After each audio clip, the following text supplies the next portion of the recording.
もう起きないよ、みちこ。もう起きないから。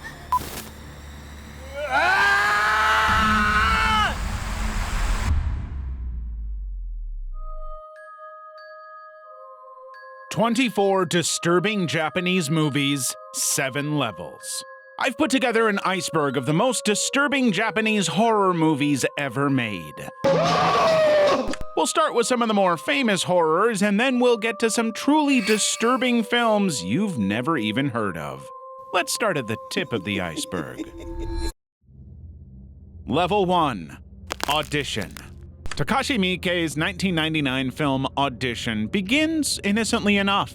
7 years after losing his wife, widower Shigeharu Aoyama is encouraged by his teenage son to start dating again. His film producer friend devises a plan. They'll hold a fake movie audition to find Aoyama a new wife.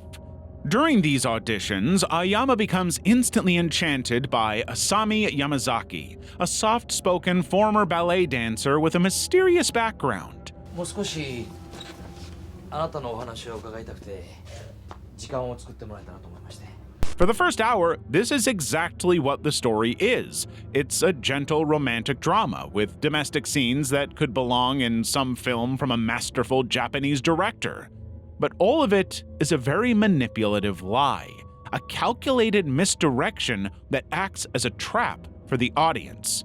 As Aoyama pursues Asami, subtle red flags emerge. Her references can't be contacted, and a music producer she claimed to work for has vanished. In Asami's bare apartment, a phone and mysterious sack are the only furnishings. When the phone rings, the sack lurches and makes gurgling sounds. Only then do we realize that Asami is a total psycho and... The film's promotional materials sold the romantic drama heavily, but there was no warning for what the real movie was about. The shocking tonal whiplash led to infamous walkouts at early screenings. Those who stayed to the end were rewarded with one of cinema's most disturbing sequences. After drugging Aoyama, Asami paralyzes him with acupuncture needles inserted under his eyes and into his tongue. あなたはもう動けない。体は死ぬけど、神経だけは起こしておいてあげます。 She then methodically severs his foot with piano wire, expressing childlike glee during his torment. The film's power comes from its patient buildup and manipulation of the viewer, withholding its most shocking moments until we're completely unprepared. Miike doesn't just want to frighten viewers, he wants to deeply unsettle them. We bought into the dream, just like Aoyama, and we were just like him. Ringu.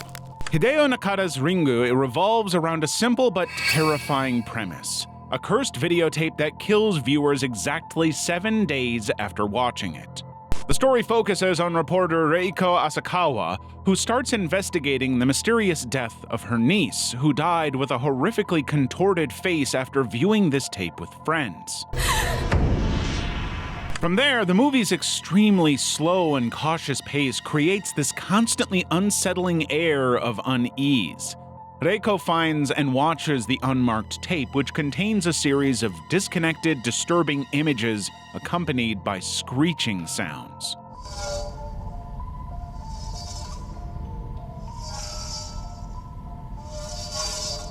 The moment she finishes, her phone rings, and we know what's about to happen. She gets the news that her 7-day countdown has begun. From that moment, we as the audience are gripped with some brutal psychological tension that doesn't relent for even a second. As Reiko and her ex-husband Ryuji investigate, they discover the tragic story of Sadako, a psychic girl thrown down a well. Then, the film reveals what it's been building toward, a scene that may be horror's most iconic: Sadako emerging from the television.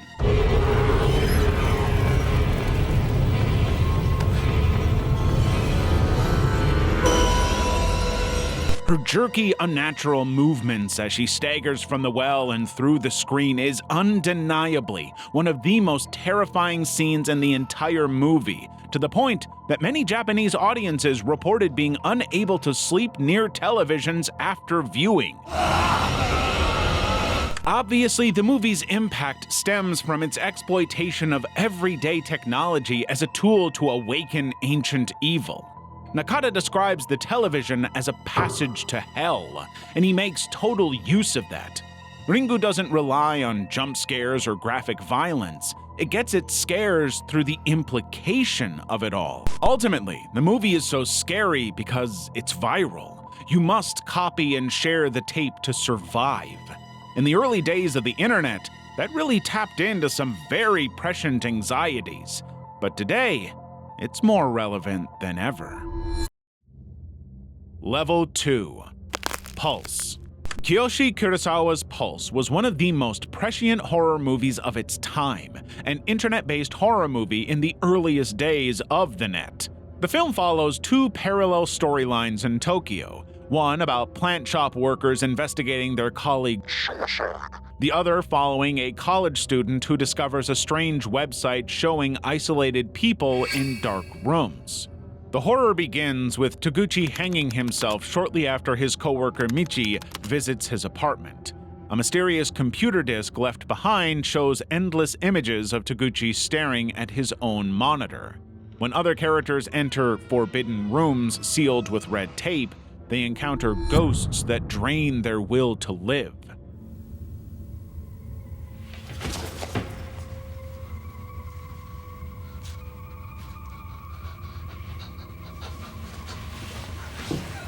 These encounters don't result in violent deaths. Instead, victims simply disappear, leaving behind black stains on walls, a kind of shadow of their former selves. The ghosts move in unnatural ways with strange, jerky movements. It's a way to create this deep-rooted discomfort in the audience without relying on gore or jump scares. Of course, it also means that the film's most disturbing elements emerge through its pacing. The movie revels in these long, static shots of empty rooms where shadows slowly materialize into figures. Characters become withdrawn and emotionless after ghost encounters, eventually fading away or committing suicide. It takes its time, builds the horror, and it works. As the story progresses, Tokyo empties out. Buildings burn, a US military plane crashes from the sky, the apocalypse spreads worldwide. By the end, the few survivors flee on boats while the protagonists disintegrate into ash. It's bleak and grim, but it's extremely relevant. Pulse was released in 2001, when the internet was in its infancy, and this vision of technology causing profound, dangerous isolation has only become more relevant with time. While some viewers find the film's slow pace and ambiguity frustrating, there's no doubt that it works to unsettle any audience. Noroi, the Curse. Noroi the Curse follows paranormal researcher Masafumi Kobayashi as he investigates strange occurrences for a documentary. The film begins by telling us Kobayashi has disappeared after his house burned down with his wife inside. What we're watching is his final documentary. The found footage approach makes everything more unsettling, as it often does. But unlike typical found footage horror that uses shaky handhelds, Noroi presents itself as a legitimate documentary with interviews, TV clips, and field recordings. This carefully constructed presentation makes the horrors feel completely authentic and inescapable, and that has a very credible effect on how we feel about it. Kobayashi's investigation starts with complaints about crying babies heard from a neighbor's house, though the woman only has a 6-year-old son. 私は赤ちゃんの泣き声に聞こえるんですよね。これが拡大した部分です。もう一度聞いてみてください。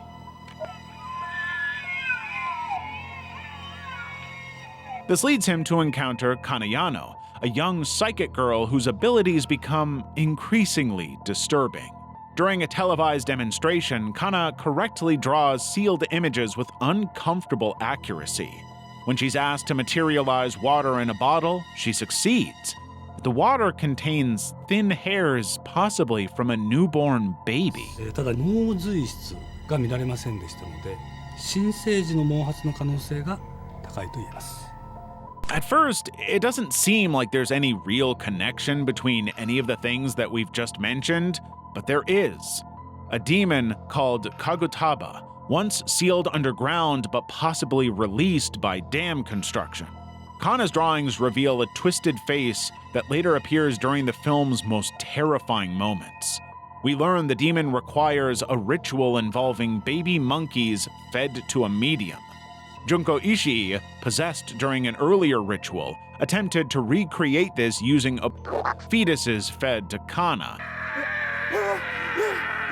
多分ね、もう全部ダメなんだよ。 It's a horrifying reveal. One of the most ingenious things the movie does is take advantage of its lo-fi style. When the entity appears, the footage distorts with glitches and unsettling audio. A ritual scene shows a woman screaming uncontrollably, the grainy video and distorted audio capturing pure terror. It works. It's disturbing as hell. But then, the movie ends on the final revelation that Ishii's son might be Kagutaba incarnate. We don't know if that's true or not, but it does leave you seriously disturbed by the implications of it. The Sinners of Hell. Nobuo Nakagawa's Jigoku, or The Sinners of Hell, was released in 1960 and not particularly loved by Japanese audiences. The movie is a radical departure from the more traditional Japanese ghost stories that were being told at the time, offering viewers an unflinchingly graphic vision of damnation that's still pretty disturbing even today. The movie was made in a moment of madness. Shintoho Studio was shutting down and decided to allow Nakagawa to make a boldly creative movie as their final work. In case you don't know, Nakagawa is widely considered the father of Japanese horror cinema, and he wanted to make a movie so explicitly tormenting and unambiguous, so far from the traditional ghost tales, that the audience would be disturbed. The film follows Shiro, a theology student whose life unravels after he becomes complicit in a hit-and-run accident perpetrated by his mysterious friend, Tamura.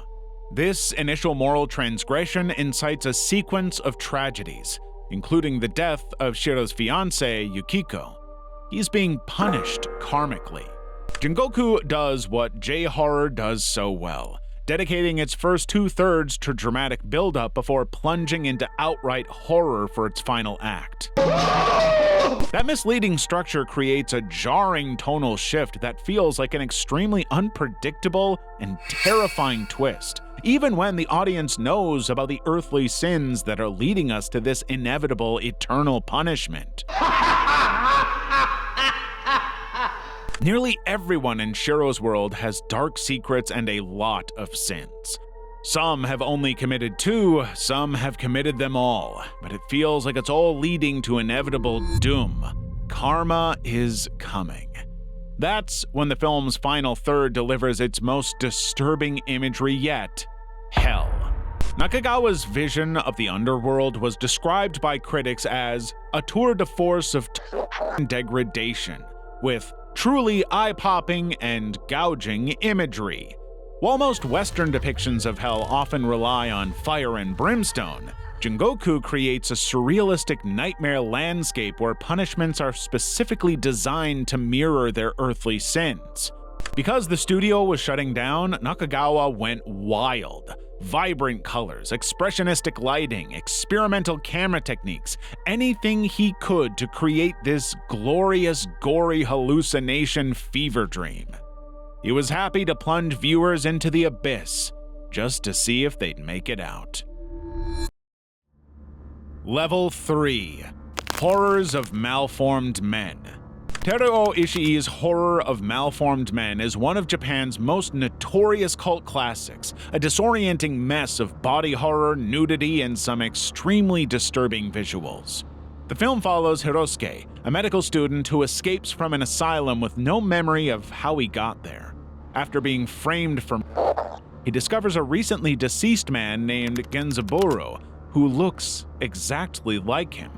Hirosuke assumes Genzaburo's identity, fooling both his widow and mistress. His deception leads him to a remote island where Genzaburo's web-fingered father, Jogoro, is conducting horrific experiments, transforming humans into malformed creatures in his quest to build an ideal community. From there, the story unfolds through a series of increasingly bizarre revelations about Hirosuke's true identity. But we also get some horrifying visuals, including scenes of nude women treated like animals, whipped by malformed men as they crawl on all fours. Jogoro himself moves in a distinctly creepy, inhuman manner, wearing a silvery wrap while contorting like a half-snake, half-crab.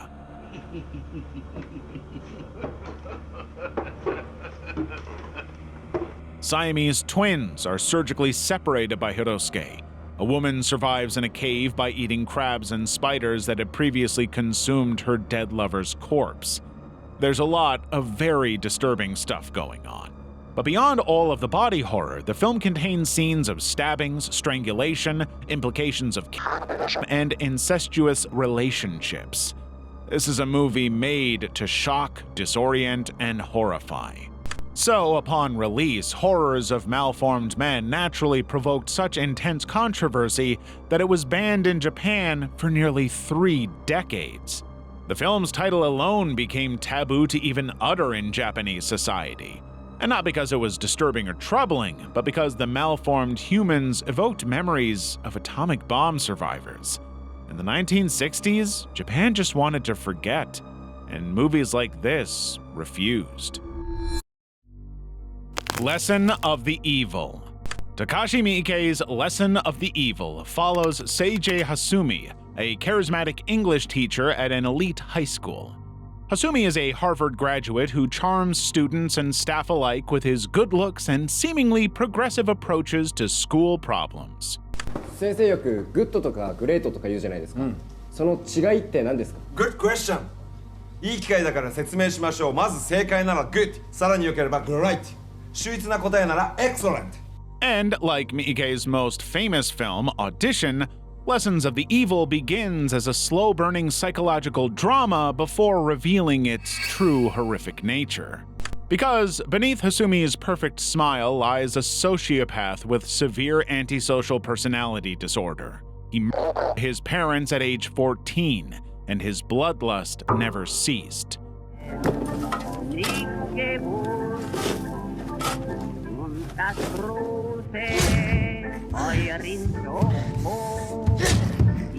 The film gradually peels back his facade through these increasingly disturbing revelations. Hasumi sleeps with a female student, manipulates the school environment, and methodically eliminates anyone who threatens to expose him. Around the 1-hour mark, the film transforms dramatically. Hasumi follows a fellow teacher onto the subway and hangs him from a handrail using his satchel strap. He replaces a complaining parent's water bottle with gasoline before blowing up his home. He tortures a suspicious student with a soldering iron. We were drawn in by the charm of this man. Now we're complicit in his murders. The film's final act delivers the most shocking moments of all, especially in our modern world. Hasumi moves through the school with a shotgun, systematically executing students en masse.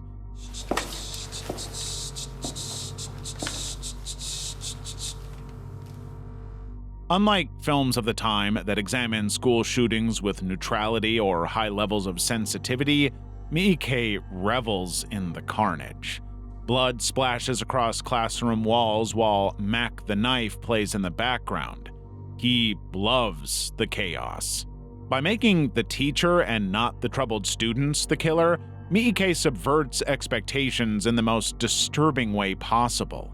The reliable, charming guy is the evil one. and the violence is presented so matter-of-factly that it becomes more unnerving, radically shifting from these gentle, kind of bland scenes to devastating brutality in minutes. And why don't we take just another unexpected turn and remind you that you can subscribe if you want to see more great videos like this one. Helter Skelter. Helter Skelter follows Liliko, Japan's top supermodel whose entire body has been surgically transformed through illegal plastic surgeries. But as her career peaks, her manufactured beauty begins to collapse in increasingly horrifying ways.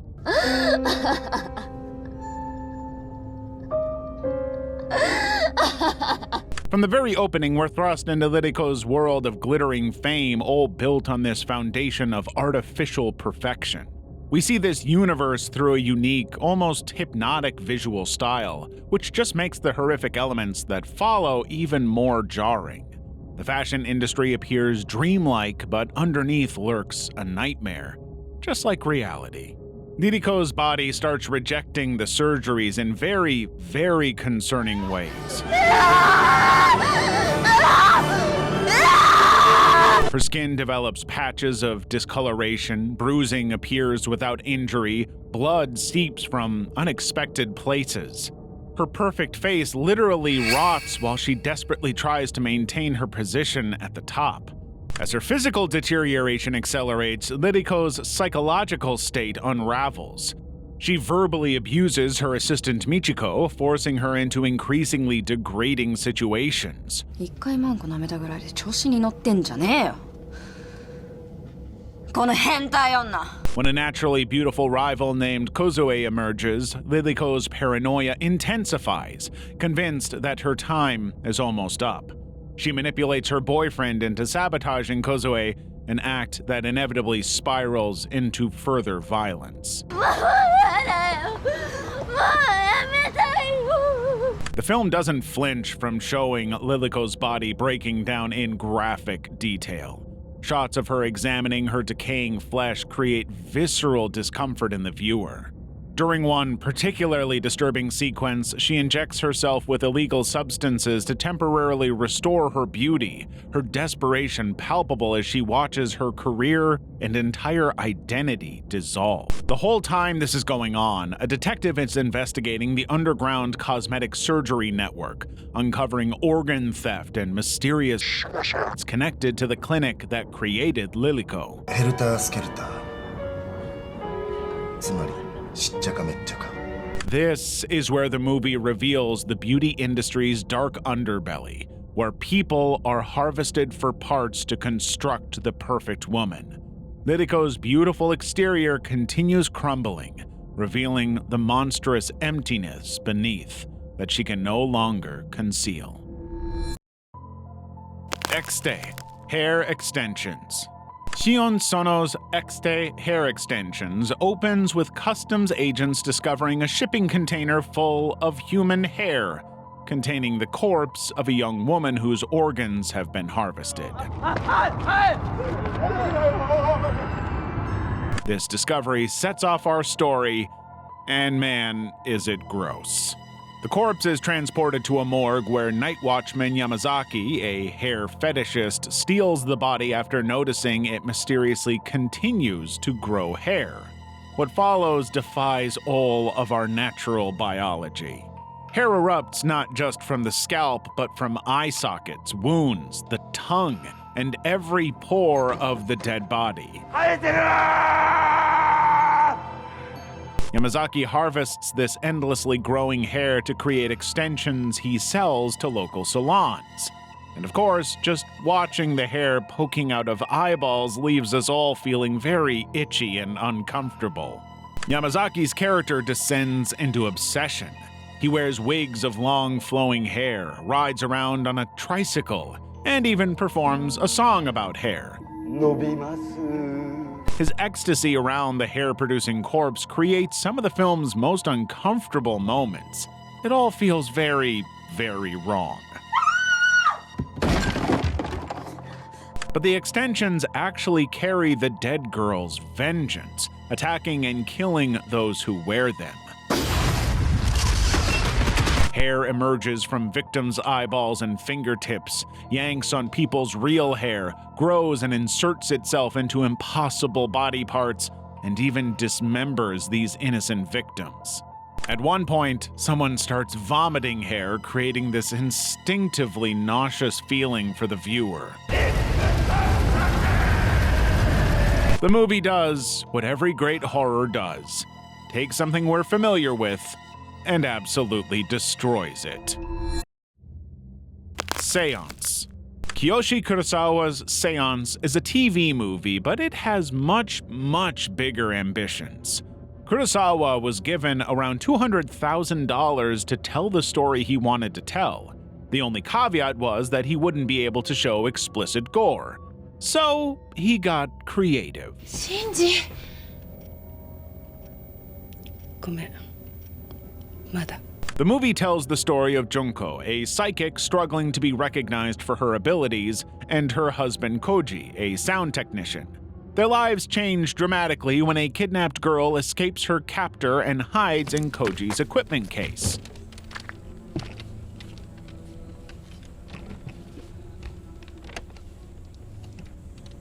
When the couple discover the girl in their home, Junko sees an opportunity. Instead of contacting authorities, she decides they should keep the girl hidden so she can later psychically lead police to her, gaining fame and validation for her abilities. Of course, like all good horror stories, that one decision leads to disaster. Kurosawa doesn't have the money to do big, gruesome set pieces, so instead he focuses on the home, which becomes increasingly sinister as their plan unravels, especially when the girl dies accidentally while in their care. After burying the body, the two plan to just move on, but they can't. The girl's ghost appears with her face blurred, wearing her distinctive green raincoat now muddy from burial.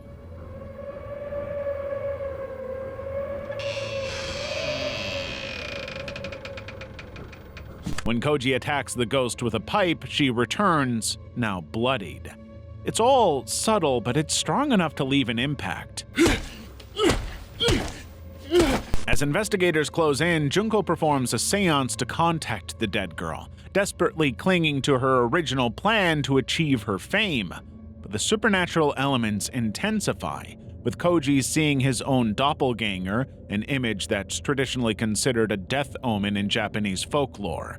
He sets his ghost on fire, all but sealing their fate. The police eventually discover the damning evidence of the girl's brooch in Junko's possession as the spirits consume what remains of their lives. In J-horror, you can't escape the consequences of your actions. Gemini. Gemini drops us into Meiji-era Japan, where Dr. Yukio Daitokuji treats the elite while ignoring the plague victims in nearby slums. His beautiful wife Rin suffers from amnesia, her past completely unknown. His parents despise her for this, in part because they firmly believe that the class boundaries of the time must be maintained, and she does not fit their kind of people. やっぱりあの人でないとダメなの。それは何度も話し合ったじゃないですか。芝居に賛成してくれたから結婚したんじゃないですか。でもどう考えたって気味が悪いわ。 The visual contrasts are immediate. Yukio's world is cold, static, controlled, but the slums vibrant, chaotic, desperate. The horror of the story will come from the brutal clash of these two worlds, and it happens almost immediately. Strange smells permeate Yukio's home. Shadowy figures appear. His parents die mysteriously, frightened to death by someone with Yukio's face.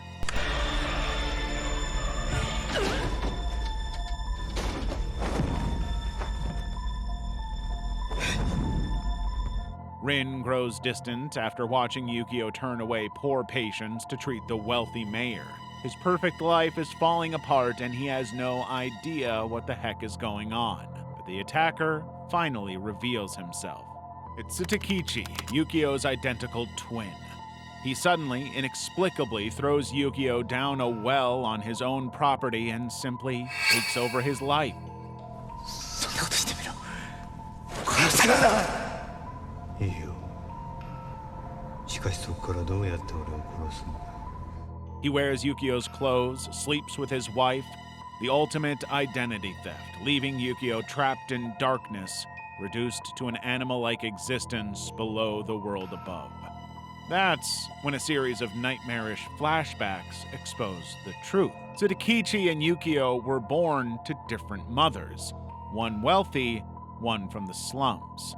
Their father kept Yukio and abandoned Tsudakichi, who grew up in poverty, joining a theater troupe in the disease-ridden slums. The most devastating twist of all is that Rin was Tsudakichi's lover before losing her memory in a fire. Yukio unknowingly stole his brother's woman, creating a messy web. As Yukio deteriorates in the well, the lines between twins blur as they become the other. Their final battle isn't about Rin whatsoever, but about their identity. They're two sides of the same man, divided by arbitrary social rules that suddenly mean nothing, just like our society. Level 4. Haze. Shinya Tsukamoto's Haze is a 49-minute film that drops viewers into a living nightmare without explanation or context. A man wakes up in a dark, cramped concrete space, barely able to move, and suffering from a mysterious wound on his abdomen. He has no memory of how he got there or why. The nameless protagonist begins crawling through an impossibly narrow concrete maze. And just to make us feel even more uncomfortable, the tight framing and extreme close-ups force viewers to experience his confinement firsthand. The concrete walls scrape against his body as he pushes forward through this weird labyrinthine prison. Each new section of the maze presents increasingly horrific challenges.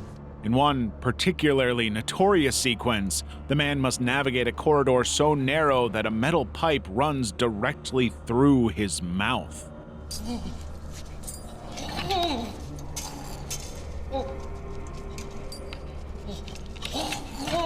You can hear his teeth scraping against the metal as he inches forward, unable to close his jaw or turn his head.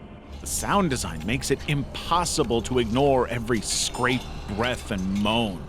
Further in, he discovers dismembered human limbs and witnesses people being chopped to pieces through small windows in the walls. A hammer repeatedly slams through an opening, nearly crushing him. The movie is just a relentless parade of dangers that give neither the character nor the audience a moment to breathe. Eventually, the man encounters a woman with an identical stomach wound. Their disjointed conversations raise more questions than answers. Is this hell, a sadistic game, a war prison, a dream? Well, the film never explains itself. When it was released, critics compared it to Saw and Cube, but Haze lacks their narrative logic. There's no puzzle to solve, just primal survival instinct against totally incomprehensible horror. We're experiencing pure, visceral nightmare without the comfort of any explanation. Tag. Shion Sono's Tag opens with a shocking and bizarre sequence in which a mysterious wind slices a bus full of schoolgirls in half, leaving only the quiet, poetry-writing Mitsuko alive. This brutal scene establishes the film's unflinching approach to violence against women.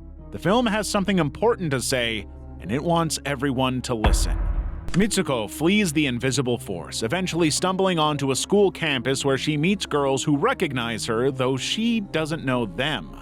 Her friend Aki provides comfort, while another friend called Sur discusses parallel universes and ways to escape predetermined fate. It's all very strange. But then it becomes outright horrific. Teachers suddenly pull out machine guns and begin executing all the female students. The massacre unfolds with clinical detachment, forcing Mitsuko to flee again. Each time she escapes, she transforms into a different woman. First, Keiko, a bride about to marry a man with a pig's head. あんたのお婿さんだよ。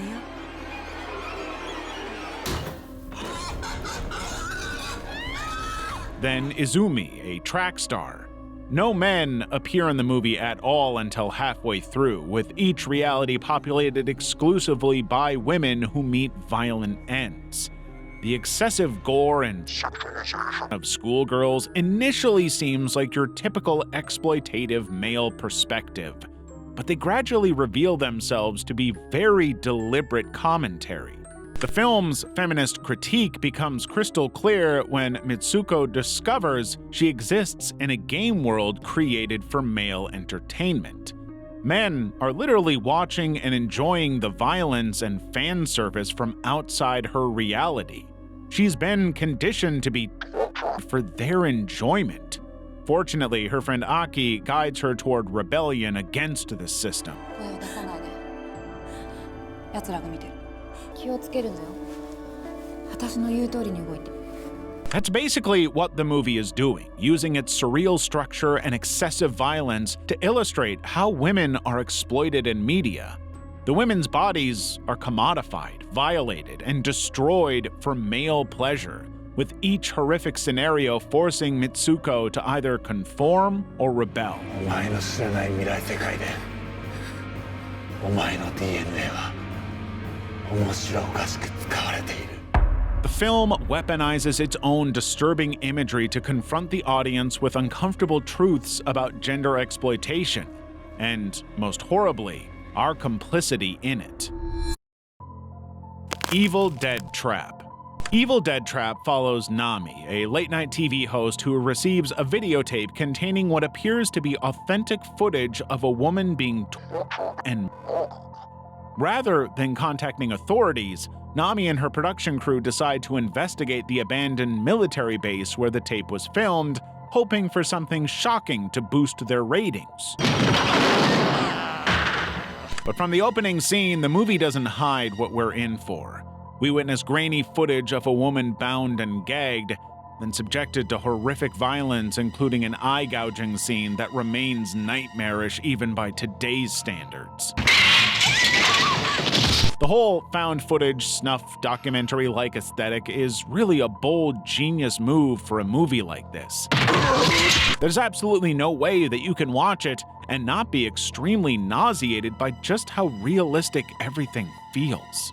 As Nami and her crew explore this sinister, desolate military installation, the killer from the videotape begins eliminating them through elaborate traps.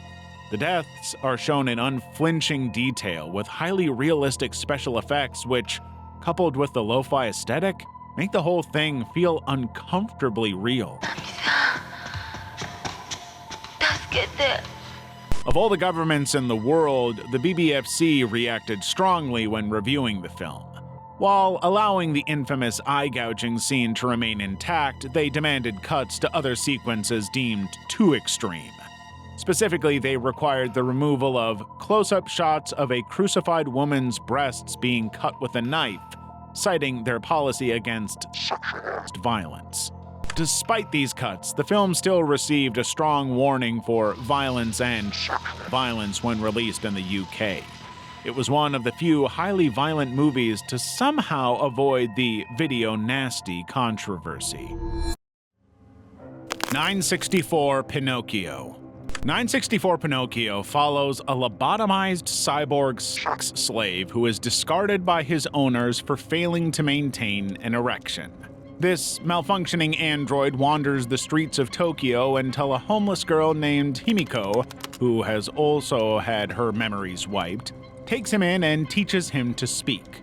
When they become intimate, it triggers horrific transformations in both characters, while Pinocchio's creators hunt him down to destroy the evidence of their work.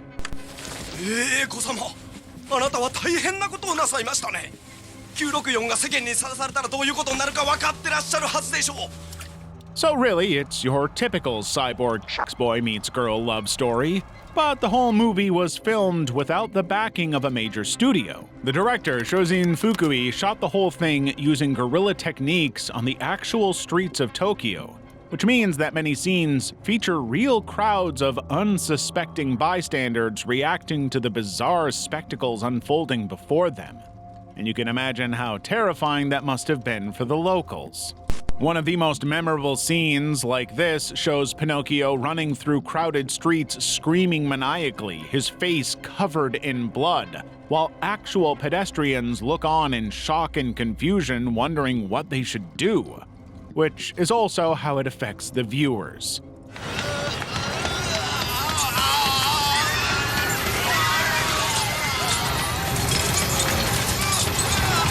After a relatively coherent first act, 964 Pinocchio descends into a relentless assault of body horror and sensory overload with absolutely no letup.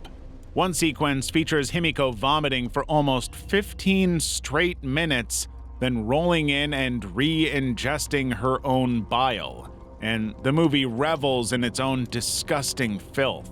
Pinocchio experiences violent transformations where custard-like substances erupt from his head, and the corporate villain constantly eats cherries from a bowl of another person's spit.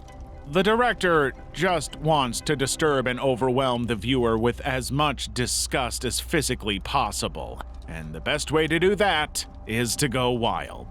The film's second half becomes almost entirely non-narrative, consisting of extended sequences of screaming, bodily fluids, and frantic camera movement with basically no real sense of coherence. But for those who just want their movies to overwhelm them with noise and blood, it's a dream. Tokyo Gore Police. In the realm of extreme cinema, Tokyo Gore Police is on a level of its own. It's a movie that pushes boundaries that most filmmakers wouldn't dare approach, even in Japan. It delivers exactly what its title promises, and then some.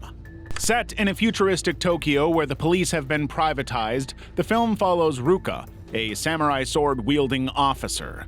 The city has fallen prey to engineers, mutated humans infected with a virus that transforms their injuries into biomechanical weapons. Ruka, traumatized by her father's, hunts these mutants while seeking revenge against his killer. 私が奴らをカルシネを背負っているということ。私は警察官。エンジニアハンターだから。 The film's primary focus is its insanely outlandish practical effects and gore, which elevate violence to surreal art. Wounds don't just bleed in this universe, they gush fountains of blood that would drain multiple human bodies in reality. And the engineers' mutations also are biologically nonsensical. Their severed limbs morph into chainsaws, guns, and other weapons made of flesh. エンジニアの特徴は自分が傷つけられるとその傷口を変形させて Basically, it's a movie that just wants to have very, very disgusting fun. And it does that. Tokyo Gore Police ventures into territories of body horror few films dare explore. The mutations include genital-based weapons, penis cannons, and vaginas with crocodile jaws. One character appears as an Aibo-like creature with amputated limbs that can be fitted with samurai swords. Another grows a biomechanical revolver that shoots severed hands capable of punching, stabbing, and flipping the bird. None of this is really designed to terrify, but to provoke disbelief and nervous laughter in us. The violence is so excessive it crosses into comedic territory, creating this really weird viewing experience where we're extremely disgusted by what's happening, but amused by the sheer audacity of it. The film continually one-ups its own outrageousness, getting more and more disgusting by the second.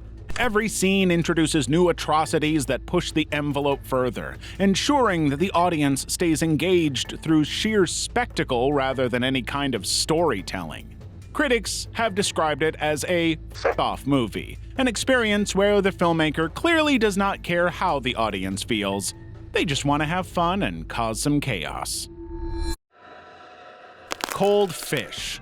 Cold Fish follows Nobuyuki Shimoto, a meek tropical fish shop owner living with his second wife Taiko and rebellious teenage daughter Mitsuko. Their dysfunctional family dynamic is clear from the very first scene. Mitsuko resents her father for remarrying shortly after her mother's death, while Taiko struggles with guilt over her stepdaughter's behavior. 太子、お前のせいじゃないんだよ。 When Mitsuko is caught shoplifting, a charismatic businessman named Yukio Murata intervenes, convincing the store not to press charges. ここはね、しょうがねえな。わかりましたよ。 Murata, who owns a much larger tropical fish shop, offers Mitsuko a job working alongside other troubled teenage girls. 一つどうです？美津子ちゃんがここで働くというアイデアを。うちはね、若い女性従業員が6人いて。 Initially, this seems like a fortunate turn of events, an act of kindness from a good Samaritan. But as with all J-horror movies, nothing is as it seems. Soon, Shimoto discovers Murata's true nature. The successful businessman is actually a sadistic serial killer who, along with his wife Aiko, customers and business associates. Murata forces Shimoto to witness a killing, then coerces him into helping dispose of the victim's body, making them invisible through dismemberment and dissolution.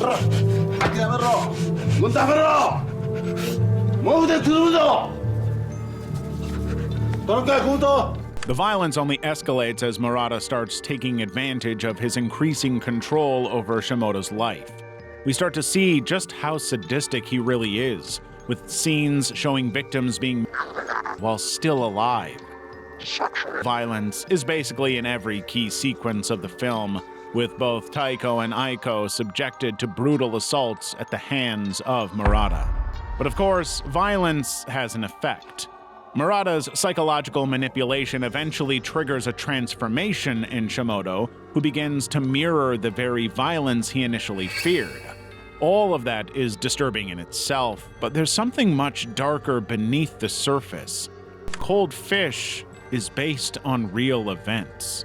The film was inspired by the infamous Saitama serial of dog lovers case from 2001, where a husband and wife who ran a dog breeding business were convicted of poisoning and 4 customers before disposing of their bodies using the same methods depicted in the film.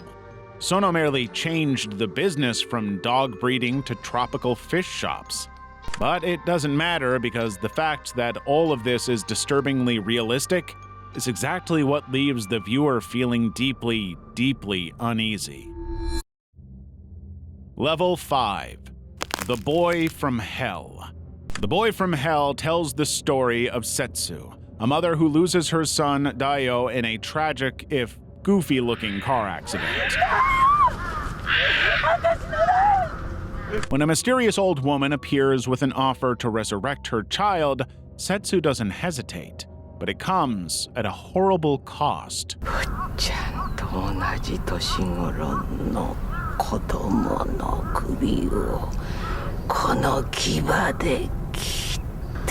She must kill another boy of similar age using a magical tusk.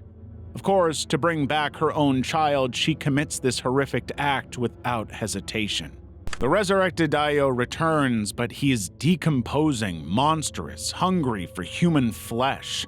To restore him fully, he needs fresh human organs, forcing her to turn to Setsu, a doctor who once saved lives, who now willingly kills his patients to feed her son. She keeps him caged, trying desperately to control his growing appetite and violence and restore the boy that she raised and loved. But maternal love blinds her to the monster he's becoming.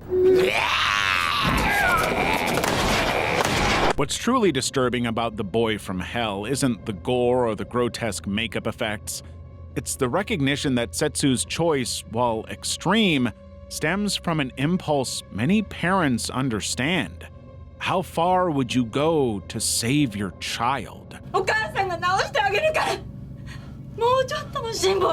Where is the line between protection and enabling destruction? It's not an easy question, and whether they want to or not, most parents would probably do the same thing. Even when Daio escapes and begins killing indiscriminately, Setsu can't let him go. Even as a detective investigates the growing number of missing people, she continues protecting her son. She cannot even consider the idea of letting him go.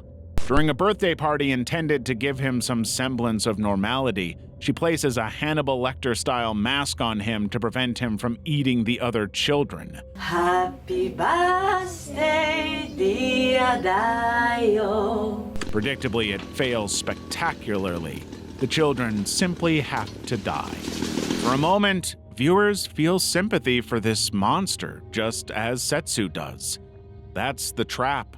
We understand her motivations even as we condemn her actions. The film forces us to question whether we too might lose our humanity to save someone we love. And the answer is not the most comforting thought. The Dismembered Ghost. The Dismembered Ghost begins with Masako, a young woman returning to her family estate after the death of her diplomat father. But her return is marked by tension, as she had previously left in opposition to her father's second marriage to the manipulative Tomoko. When she arrives, Masako faces a toxic household dynamic. Tomoko flaunts her lover Goro, while Masako's elder sister Sumie and fiancé Shinjiro harbor their own resentments. When it is revealed that Masako is the sole inheritor of the estate, these simmering tensions erupt into violence. The family conspires to murder Masako, dismembering her body with an axe. However, their crime does not end with her death. The fragmented pieces of Masako's body begin to reappear, tormenting her killers and unraveling their sanity. This is where the filmmakers really succeed. The film's imagery is both surreal and profoundly disturbing, constructed to evoke a visceral reaction from the audience. The dismembered body parts of Masako are not just passive reminders of who she was. They seem animated by an evil force, appearing in unexpected places and in extremely grotesque configurations. A severed hand might crawl across a dinner table during a tense meal, or an eyeball might stare unblinkingly from a dark corner. These moments are shot with stark lighting and tight framing, forcing the audience to confront the grotesque details head-on. And because the movie was made in a pre-CGI world, the use of practical effects makes it all feel unnervingly real. Masako's ghost itself is a classic representation of a traditional Japanese ghost figure. Draped in a white burial kimono with long, disheveled black hair obscuring her face, she embodies a kind of purity corrupted by violent death. But the horror is not just visual, it's psychological. The murderers are haunted not only by Masako's ghost, but also by their own guilt and paranoia. Each character experiences hallucinations that blur the line between reality and delusion. We can't trust what we're seeing any more than they can. Even the family estate is a contradictory maze of shadows and corners, where the ghost could be hiding anywhere at any time. Every element of the movie has been crafted to unsettle and horrify, just as Masako would have wanted. Peeping Tom. In Yoshihiro Fukugawa's film Peeping Tom, struggling writer Ben Makiguri finds himself at rock bottom. After being rejected by his publisher, he moves into a cheap Kamakura apartment and desperately accepts a commission to write erotic stories for a magazine. But the discovery of two small holes in his apartment walls change everything. Through these peepholes, Makiguri begins observing his neighbors, one showing a man mindlessly watching television while the other room initially appears empty. Facing writer's block on his assignments, Makiguri purchases some mysterious medicine from a door-to-door salesman. Suddenly, activity becomes visible through both peepholes, providing inspiration for his writings. What begins as a kind of comedic premise quickly shifts into something far more sinister. The film's tone transforms as Makiguri's mental state deteriorates. The boundaries between what he observes and what he writes, and what's actually happening, begin to blur. He can't tell what's real and what isn't, and neither can we. The movie begins with straightforward cinematography, but gradually introduces disorienting angles, unsettling lighting, and ambiguous scenes that leave us questioning what's real. Supernatural elements emerge, but never completely overtake the narrative. They just kind of exist. It's a bizarre mix of things. The apartment itself becomes increasingly claustrophobic as Makiguri's mental prison tightens. His writing no longer simply documents what he sees, but begins to seemingly influence events in neighboring rooms. The film reaches its most disturbing point when Makiguri realizes that what he frantically writes might be determining his own fate, and very possibly his death. Level 6. Kichiku Dai Enkai. Kichiku Dai Enkai is a 1997 film about a small radical student group in 1972. Their leader, Aizawa, is in prison, leaving his girlfriend Masami in charge. For the first hour, the movie follows Masami controlling the group through sex and manipulation, creating jealousy and resentment as she sleeps with multiple members. The whole time, the group waits for Aizawa's return while committing petty crimes. But then comes the news that Aizawa has committed in his cell, suddenly triggering Masami's breakdown. From here, the film shifts dramatically as she takes two former members into the woods to beat them, only she doesn't. She suddenly shoots one of them in the head.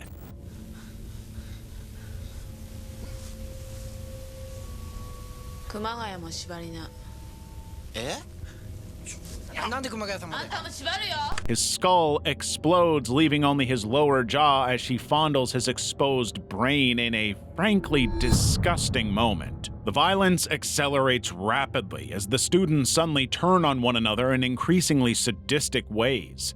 One man has his penis cut off, and Masami bites off another man's genitals during oral sex. He stabs her in the groin, then shoves a gun between her legs and pulls the trigger, causing her insides to explode. While he examines her entrails, another member decapitates him with a samurai sword. The remaining students turn on each other in an abandoned building. Blood flows through stabbings, shootings, and murders. The camera work becomes increasingly frantic, mirroring the chaos. Political ideology is totally forgotten, replaced by primal violence and complete breakdown of humanity. And all for no clear reason. The movie was made on a tiny micro-budget, and the raw, low-quality footage only makes it all feel more real and intense. No matter how much you want to, you can't look away. Level 7. Cursed Village in Yudono Mountains. Cursed Village in Yudono Mountains is a folk horror film directed by Toshiharu Ikeda, known for his work on controversial films like Evil Dead Trap and Angel Guts Red Porno. With credits like that, you know this is going to be pretty horrific. The film opens with a shocking discovery. Awaji, a food company president, is found in a locked bathroom, his corpse decorated with mummified human hands. This bizarre crime scene sets the stage for a young Buddhist monk named Taki to launch his own investigation. From there, we follow Taki as he travels to a remote Buddhist temple in the mountains to examine a strange monk's mummy. But he gets a warning from the locals about a long history of disturbing events connected to the mummy. His curiosity soon leads him into danger as mysterious begin occurring in the surrounding area. The bodies pile up as ancient curses manifest in increasingly violent ways. Ikeda blends multiple genres, mystery, horror, supernatural, and even romance, to create an unpredictable viewing experience. But that's only one piece of the puzzle. The movie also takes sacred Buddhist elements and mixes them with profane graphic horror imagery. In fact, that is a pretty controversial aspect of the movie. Religious beliefs in general tend to lead to controversy when they're invoked in horror movies, but to feature scenes involving Buddha statues weeping blood and mummified Buddhist monks is a pretty clear message to religious followers. And it makes it even more unsettling if you're someone that believes in Buddhist teachings. Tumbling Doll of Flesh. Tumbling Doll of Flesh might actually be the most disturbing Japanese movie ever made. It's certainly one of the only movies ever made that actually fooled people into believing they found a real, authentic snuff film. The film centers on Kana and a male performer named Kiku who agree to participate in what they believe is simply an amateur film with some elements. 今回撮影なんですけど、まず第一に届いたのは多分ギャラの件だと思うんですけど。 And as I mentioned, the film's deceptive presentation is really the key to its notoriety and disturbing nature. It was shot mostly with stationary and handheld cameras, mimicking the aesthetic of authentic amateur footage. That documentary-like approach creates an uncomfortable sense of realism that blurs the line between fiction and actual documentation of violence. When you start watching it, it's easy to believe that you're watching an actual home video. But when Kana becomes uncomfortable with the increasingly rough nature of the shoot and attempts to leave, the situation becomes much deadlier. The director, cameraman, and Kiku restrain her, beginning a relentless sequence of what follows is a methodical dismemberment of Kana's body while she's kept conscious through drug injections. The film depicts graphic mutilation, including severed limbs, tongue cutting, and internal organ exposure for purposes, all filmed in an unflinching, clinical manner. It's easy to understand how people were convinced that they were watching an actual snuff film, which is why the movie was banned in numerous countries. Though the special effects are clearly artificial to trained eyes, the film's presentation is designed to maximize shock value and distress. And when the movie was released, it was very, very difficult to tell if it was real or fake. And if you're still down for more disturbing TV and film content, why not check out this disturbing and controversial TLC Iceberg?